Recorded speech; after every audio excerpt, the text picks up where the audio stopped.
Betty has been my friend and mentor for about 4 years. She took a chance and hired a goofy 19-year-old intern to do something I was terribly underqualified to do, but she very much molded me and made me the professional that I am today. Betty is a force to be reckoned with. In every aspect of her life, you'll never meet another woman like Betty Hoover. Craziest Betty story? I don't think I could do that for the news. She just had such a big personality, and she wasn't your typical office boss. Intense, but in a fun way.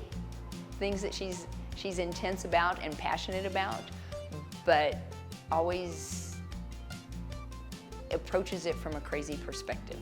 Unconventional. She is an incredible leader. She's incredible at what she does, but she does things differently. She goes about things in a very non-traditional way, but still gets to the same goal and even surpasses expectations in a lot of ways. Did Shelby take after Betty, or did Betty take after Shelby? I think Betty took after Shelby for sure. They were a dynamic duo, but it was very obvious Shelby called the shots. There's always one dog you have a special bond with, and you could totally see that for Shelby and Betty. I have mine in my life, and I bet you other people can agree that there's always that one dog that's just different than the rest. You love them the same, but there's just such a close bond, and you could see that with Shelby and Betty. Shelby was just like Betty, extremely unconventional, extremely sassy, quite the diva. She and Shelby were a dynamic duo, and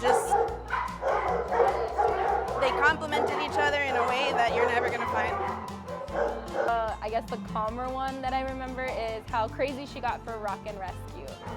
Like having a big wig and putting Shelby in a wig, and how she just went all out. And if people were coming in and you were playing Aerosmith, she was rocking out in the lobby and didn't care who saw her. Of course, I have no clue. My music genre is usually country or instrumental kind of stuff, and I was like, okay. Show up and Betty has this big blonde wig on with her bandanas, and we just had such a good time. I think it helped take some of the stigma away from the Humane Society being a negative place, being kind of a dark, sad kind of place. She brought in a lot of levity in her crazy ways, and I think that helped immensely with improving the image of the Humane Society, and people thinking that that's a cool place to go, and her wanting to better everything and not have status quo.